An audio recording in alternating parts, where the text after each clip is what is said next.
Welcome, mothers and others. I am so excited to be with you here today because this is going to be one of my very first webinars of the 2026 election cycle. So I'm so glad you're here. Today, we are meeting with Robert Mihara.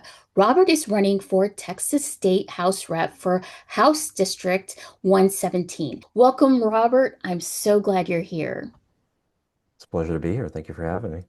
So, Robert, let's just go ahead and we'll just start it at the top. Why are you running for office? Well, I'm running for office because I believe that the state government is failing Texans broadly, and there's obviously some very particular ways that that is affecting Southwest San Antonio. And beyond just the general failure of the state government to meet local needs, my belief is that the incumbent is not engaged sufficiently in the community to, one, know the needs of the community, but also to be an advocate, right? It is easy as a minority party member to not put your full effort into it because it doesn't seem practical. But beyond just voting on the floor on the issues in a way that's consistent with a party platform, there's also a need to be an activist in a sense in giving voice to the issues that matter. And I think that, like many other representatives, that are incumbents, right? That there is a certain ease and comfort with just sort of pushing the vote button on the floor. And even then, you could obviously have some issues depending on the representative. And so I'm running on those two kind of general issues. I think that the state government can do more, and then the incumbent for the district isn't doing what is necessary to see that happens. Yeah. So, what do you feel like this particular office needs that would really help your district?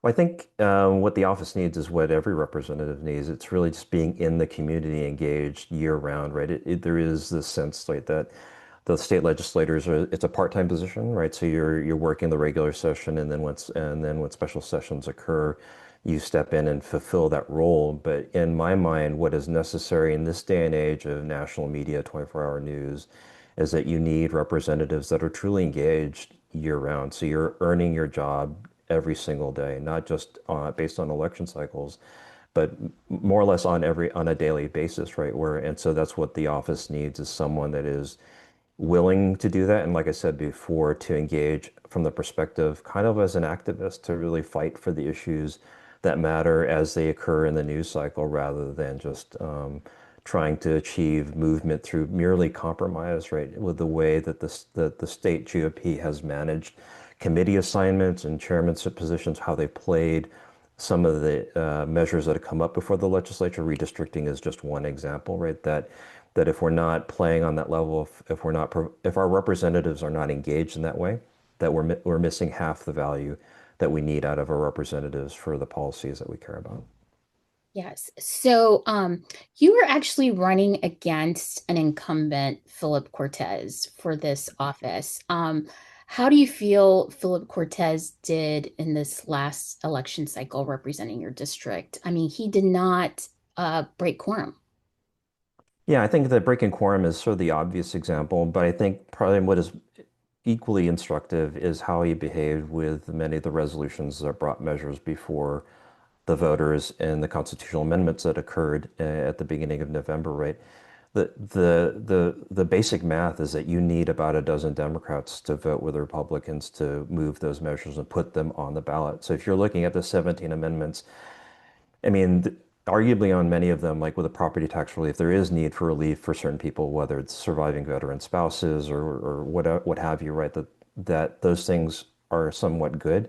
But in the absence of balancing measures to address the realities of how we achieve revenue in the state, which is highly regressive, in meeting the needs of essential services, right? That giving those measures in the larger context of everything else the JP is moving forward is giving away a lot, right? And so that leverage, if they want those things to be constitutional amendments, is important.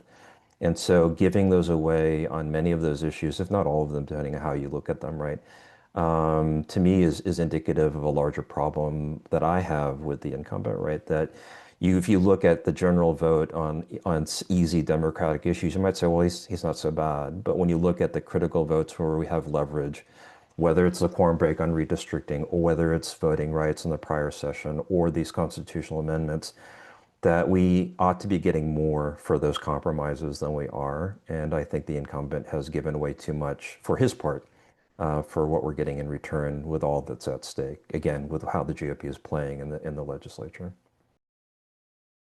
Can you tell us a little bit more about your personal values? So, I mean, my personal values are kind of rooted in my life of service, right? Starting from when I graduated high school, I entered the Army through West Point. I thought it would be a short, sort of uneventful career in this larger sense, and it ended up being very much not that case. And when I made the decision to stay in, and when my commitment was coming up, because I believed that if anyone had to serve in a time of conflict, that I would be among those, that I wouldn't let someone else carry that load. That it was very formative in that way. There's a lot of things that we can debate about the wisdom of the wars that we fought over the past couple decades.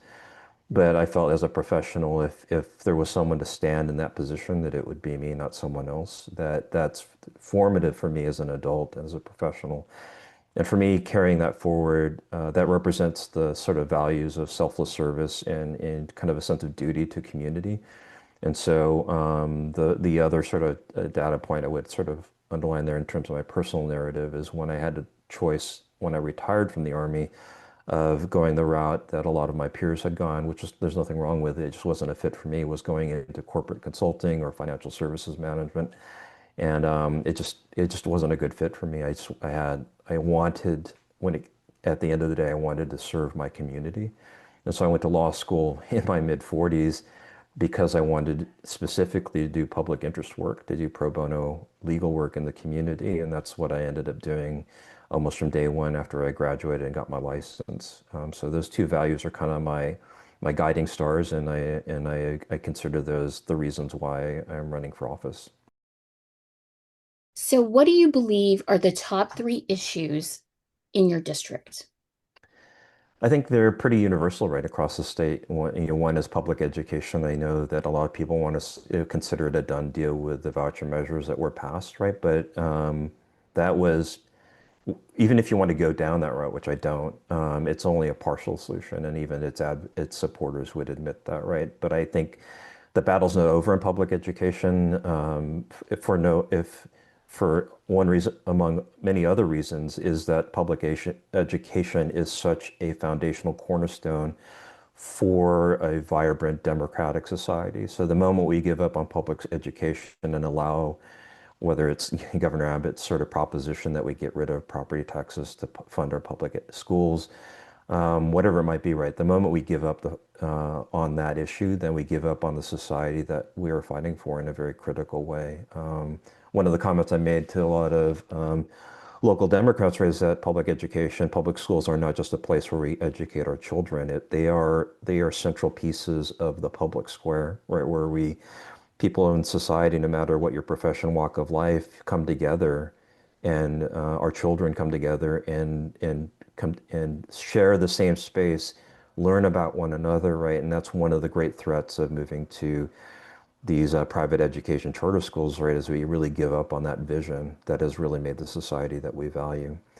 Kind of the second piece that goes along with that is an equal priority is roads and transportation, right? We could get wonky really quick, but the bottom line is we need a varied system of transportation so that people could get to where they need to work, they could connect with one another, they can congregate together in a way that is affordable, healthy, right? There's air pollution, other issues that are involved with this, and sustainable, right? One of the things about you continuing to prioritize building roads over other things is it costs money to maintain those roads. So if you want to get out from under that burden, you need to create other ways of getting around and other ways of living and how we locate.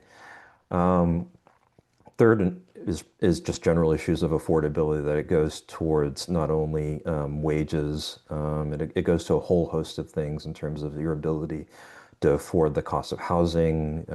There's a lot of things that go into that. So it's a pretty varied issue. And then a lot the kind of the final thing, which is I would put in my top priorities, I would describe as safety net capacity, right? So a lot of those first three things are about just being able to live for those of us that have the ability to be employed and housed. But life happens, right? Whether it's illness, forced layoffs because of economic shifts, whatever, that our safety net, I don't think our audience would disagree with, is pretty frail and inadequate. And so whether it's increasing the bed capacity of our mental health facilities, increasing emergency shelter capacity in the city of San Antonio, Bexar County, there's a whole host of things that we need to just increase the capacity of that we haven't touched in any major way in like a generation, right? It's been a while since we've put real money and resources and energy into it. And with all the shifts that are happening economically, the impact of tariffs, pandemic stuff, there is a wave coming if we're not careful and try to at least mitigate what's already. So we're now going to get to know you a little bit better. We're going to have a fun little speed round, Okay. and you don't have to elaborate too much on this, but here we go. Okay, what is the last book you read? Well, I have this bad habit of starting multiple books at the same time. But the last book I think I finished was The Method by Isaac Butler. And just a little synopsis: it's a book about the development of method acting internationally and then in the U.S. afterwards. One of the things I did sort of as a hobby thing is I actually took some acting lessons at one point in time. Not real in depth, but just mostly with a public interest bent, public speaking bent to it because I was getting ready to litigate. That's where I got introduced to the method, and so it was a nice sort of diversion from my normal work and reading. When, what is your favorite word?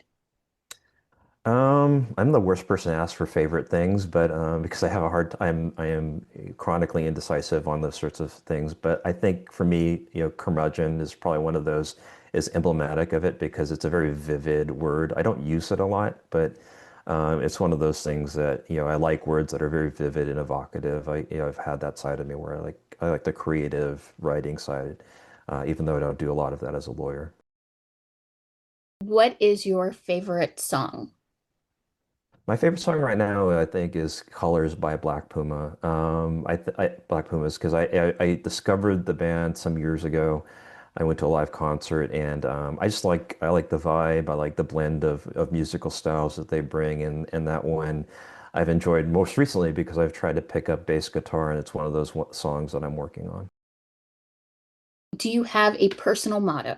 Um, yeah, I think similar to like favorite words, I don't know if I've ever reduced it to a consistent wording, but it basically boils down to you always being curious and empathetic, right? The kind of life philosophy I've lived, sometimes to my own regret, is that I believe that I always should be stretching myself and learning, which means I often put myself in a position where I'm doing something that I'm not particularly good at, but I find that it helps to keep me sharp, helps to keep me humble, and just, keeps me with a joy of for life, right? There's a lot of episodes through military deployments and other things in my life where that has kept me going in dark times, and so it served me well, and it's basically how I live.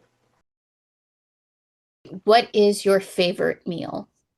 Oh, well, as I think I think I'll give Texas credit for this, but I think my favorite meal is brisket barbecue. I can never turn down, no matter what my dietitian says, a good brisket when I see one. Do you have a favorite hobby, something you enjoy doing? Yeah, I don't give it enough time, but like I said, I am a, student, not a particularly good student of bass guitar. I grew up as a musician in high school, and then I joined the army, and then basically lost it for about 2 decades. And so I'm trying to come back into it and learn how to read and play a new instrument. So that's my current hobby. Awesome. What is your favorite animal? Um, I don't know. I mean, I like animals. I think the one I would call out, and kind of might be an odd one, is our cardinals, right? Because one of the things that in a busy life is that whenever you see something that sort of catches your imagination, you just stop for a second. And for whatever reason, maybe because of the color or whatever, the rarity of seeing them, whenever I see a cardinal, like sometimes outside of my home office, when they're migrating in season, the juveniles will just park on the shrub right outside my window, and I'll stop and just watch it for however long it sort of sits there. And so I guess I would pick that one, Cardinal. Well, you're in a good place because isn't like San Antonio one of those places where they have that new hybrid cardinal? So you Hmm. never know when one's going to show up in your backyard. Yeah, it isn't often, but I have seen them on multiple years, at least once. Yeah, that's so cool.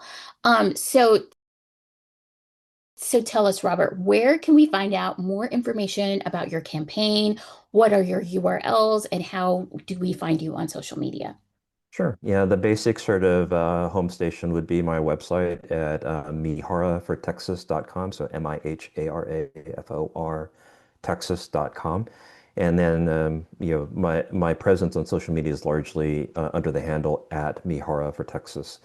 And I'm present largely most active on Instagram and Threads, but I also have a Facebook page as well. Wonderful. Well, thank you so much for joining me today on one of these very first webinars for this election cycle. I really appreciate you being here, and I look forward to seeing you on the campaign trail. Thank you so much. Thanks, Nancy.